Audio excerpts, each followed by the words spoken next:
April 17, 2004 ఉదయం 11 గంటలకు బెంగళూరు దగ్గరలో ఉన్న జక్కూర్ ఎయిర్ స్ట్రిప్ నుండి స్నేహ అనే ఒక చిన్న ఎయిర్ క్రాఫ్ట్ 3 ప్యాసింజర్తో కలిసి గాల్లోకి లేచింది. టేకాఫ్ సమయంలో 5 నిమిషాల్లోనే అక్కడ దగ్గరలో ఉన్నది గాంధీ కృషి విజ్ఞాన కేంద్ర university of agriculture and science క్యాంపస్లో కుప్పకూలిపోయింది. దాన్ని చూసిన కొంతమంది అందులో ఉన్న వాళ్ళని కాపాడడానికి ఆ ఎయిర్ క్రాఫ్ట్ దగ్గరికి పరిగెత్తుకుంటూ వెళ్ళారు. విండోస్ నుంచి లోపలికి చూడగానే అందులో వాళ్ళకి పాపులర్ యాక్టర్ అయిన సౌందర్య గారు అండ్ అలాగే ఇంకో 3 వ్యక్తులు కనిపించారు. అప్పటికి సౌందర్య గారి చీరకి మంటలు అంటుకోవడం మొదలయ్యాయి. ఆమెను ఎలాగైనా కాపాడడానికి ఆ ఎయిర్ క్రాఫ్ట్ డోర్లని పలగొట్టడానికి ట్రై చేశారు. ఇంతలో అక్కడ ఉన్న వారికి పెట్రోల్ స్మెల్ రావడం మొదలైంది. ఆ తర్వాత అక్కడ ఏం జరగబోతుందో వాళ్ళకి అర్థమైంది. వెంటనే అక్కడ ఉన్న వాళ్ళంతా ఎయిర్ క్రాఫ్ట్ నుండి దూరంగా పరిగెత్తారు. ఇంతలోనే ఆ ఎయిర్ క్రాఫ్టర్ పెద్దగా సౌండ్ చేస్తూ పేలిపోయింది. మొత్తం ఎయిర్ క్రాఫ్ట్ మంటలు వచ్చాయి. అక్కడ ఉన్న వాళ్ళంతా దూరంగా పరిగెత్తేశారు. కొంతమంది ఆ మంటల్ని ఆపడానికి ట్రై చేశారు. మంటల మీద ఇసుక పోశారు, కానీ ఆ మంటలు ఆర్పడం వాళ్ళ వల్ల కాలేదు. ఆ ఎయిర్ క్రాఫ్ట్ బయలుదేరడానికి కంటే ముందు కంటిన్యూగా 5 గంటలు ఎగరడానికి కావాల్సిన ఫ్యూల్ని నింపేశారు. దానివల్ల ఆ మంటల్ని ఆర్పడానికి దాదాపుగా అరగంట టైం పట్టింది. ఇంతలోనే లోపల పైలట్తో కలిపి మొత్తం 4 దారుణంగా కాలిపోయారు. ఎంతలా కాలిపోయారంటే ఆ బాడీ ఎవరిదో తెలుసుకోవడానికి కూడా కష్టమైపోయింది.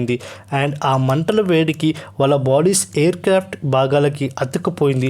దీన్ని బట్టి చూస్తే సౌందర్య గారి చివరి క్షణాలు ఎంత దారుణంగా ఉన్నాయో మనం అర్థం చేసుకోవచ్చు. అసలు ఆ రోజు ఏం జరిగింది? నిజంగా ఇది ప్రమాదకరమైన సౌందర్య గారి చావు వెనుక ఎన్నో రూమర్స్ ఉన్నాయి.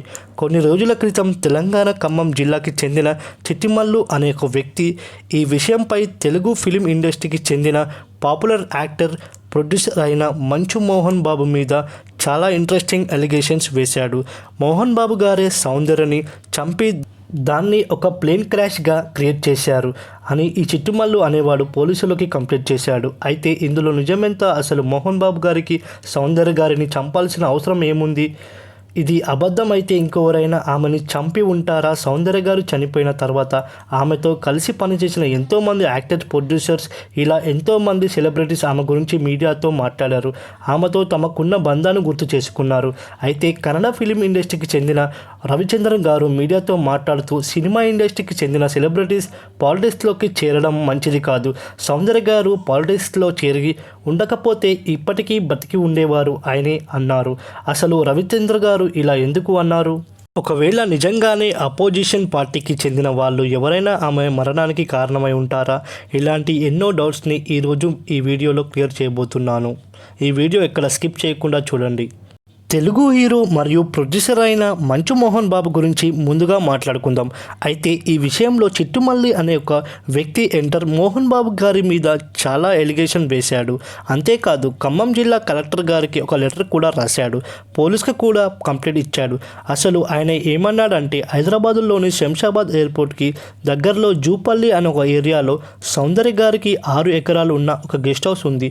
అది శంషాబాద్లో ఉంది కాబట్టి చాలా వాల్యూ ఉంటుంది. అయితే ఈ గెస్ట్ హౌస్ మీద మోహన్ బాబు గారికి కన్ను పడింది.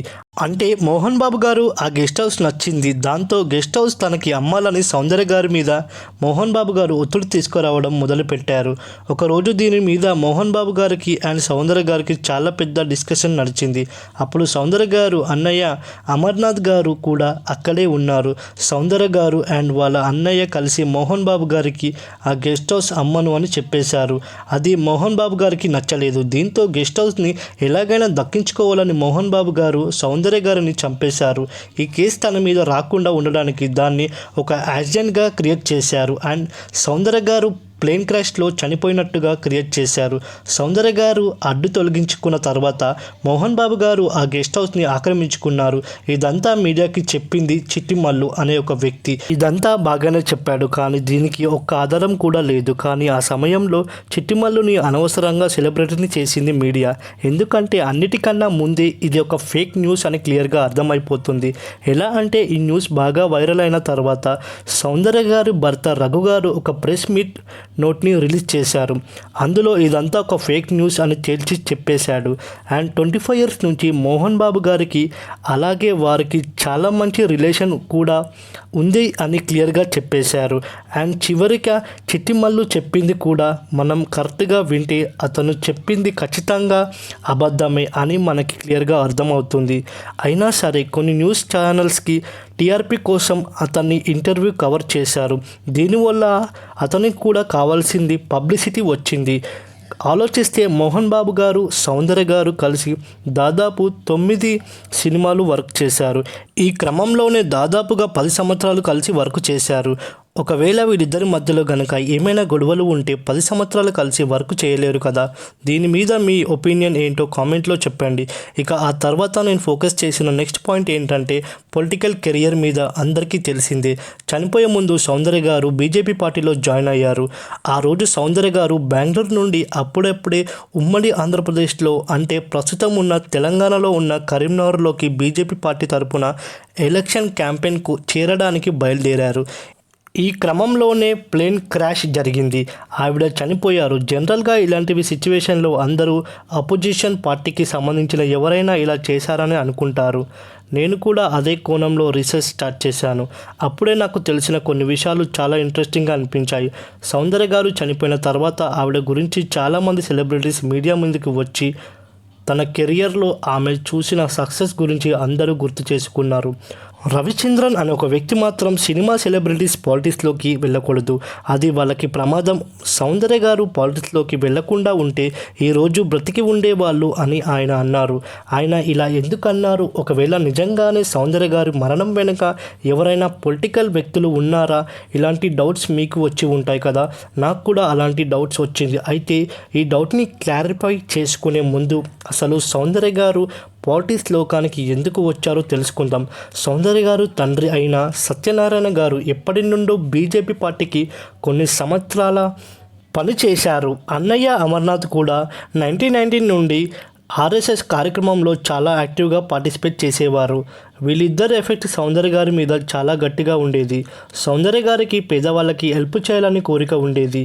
అది చేయాలంటే ఏదో ఒక పొలిటికల్ పార్టీలో ఉంటే ఎక్కువ మందికి హెల్ప్ చేయొచ్చని ఆమె భావించారు. అందుకే సౌందర్య గారు బీజేపీ పార్టీలో చేరారు.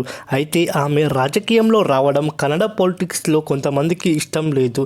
ఈ విషయం పక్కా నిజం. ఎందుకంటే ఆమెకి స్టార్డమ్ ఉంది కాబట్టి ఆ స్టార్డమ్ని యూస్ చేసుకొని ఆవిడ చాలా ఫాస్ట్గా పొలిటికల్లోకి ఎదుగుతుందని వాళ్ళు అనుకున్నారు.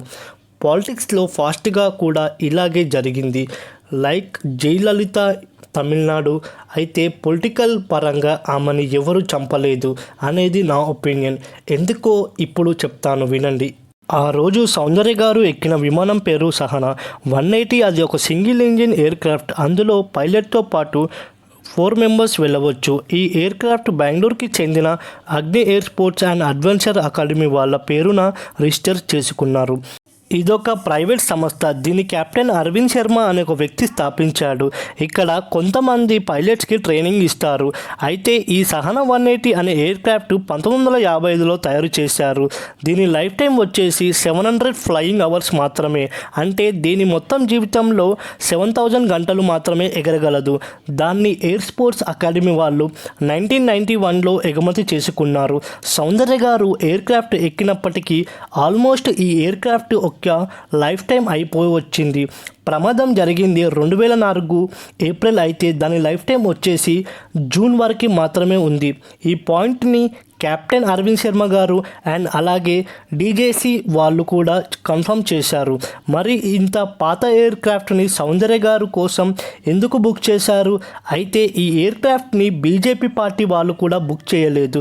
వాస్తవానికి సౌందర్య గారే అండ్ అలాగే తన అన్నయ్య అమర్నాథ్ గారు ఒక రోజు ముందు హైదరాబాద్కి వెళ్ళడానికి ఫ్లైట్ బుక్ చేసుకున్నారు. కానీ వాళ్ళు వెళ్ళవలసిన ఫ్లైట్ టైం అయిపోయి అలాగే అది మిస్ అయిపోయింది. దీనికి కారణంగా ఫ్లైట్ టికెట్స్ వాళ్ళు క్యాన్సిల్ చేసుకున్నారు. హైదరాబాద్లో ఉన్న తన ఫ్రెండ్ని రిక్వెస్ట్ చేయడం వలన సౌందర్య గారిని హైదరాబాద్కి తీసుకువెళ్ళడానికి ఆ ఎయిర్ క్రాఫ్ట్ని ఇచ్చారు. అది కెప్టెన్ అరవింద్ శర్మ గారు కన్ఫర్మ్ చేశారు. అయితే ఆ ఫ్రెండ్ ఎవరు అనేది తెలియపోయినప్పటికీ అప్పటికప్పుడే చాలా ఎమర్జెన్సీ ఆ ఎయిర్ క్రాఫ్ట్ని బుక్ చేసుకున్నారు అని అర్థమవుతుంది. కాబట్టి స్వయంగా సౌందర్య గారా కానీ లేదా వాళ్ళ అన్నయ్య అమర్నాథ్ గారు కానీ ఈ ఎయిర్ క్రాఫ్ట్ని బుక్ చేసుకొని ఆ టైంలో ప్రపంచం మొత్తం సహన విమానాలు ఎక్కువగా కూలిపోతూ ఉండేవి. ప్రపంచవ్యాప్తంగా 8 రోజుల్లోనే సౌందర్య గారు చనిపోవడానికి కారణమైన విమానంతో పాటు మరో 4 విమానాలు కూడా కూలిపోయాయి. కాబట్టి ఇది ఖచ్చితంగా ఒక ప్రమాదం మాత్రమే. ఏ పొలిటికల్ లీడర్ దీనితో సంబంధం లేదని ఇన్వెస్టిగేషన్లో తేలింది. సౌందర్య గారు నిజానికి ఒక మంచి యాక్టర్. ఆమె జీవితంలో చాలా కష్టపడి పైకి వచ్చారు. 100కు పైగా సినిమాలు చేశారు. ఫ్రెండ్స్, ఈ వీడియో మీకు నచ్చితే లైక్ చేయండి. ఛానల్ని కొత్తగా చూసేవాళ్ళు సబ్స్క్రైబ్ చేసుకోవడం మాత్రం అస్సలు మర్చిపోకండి.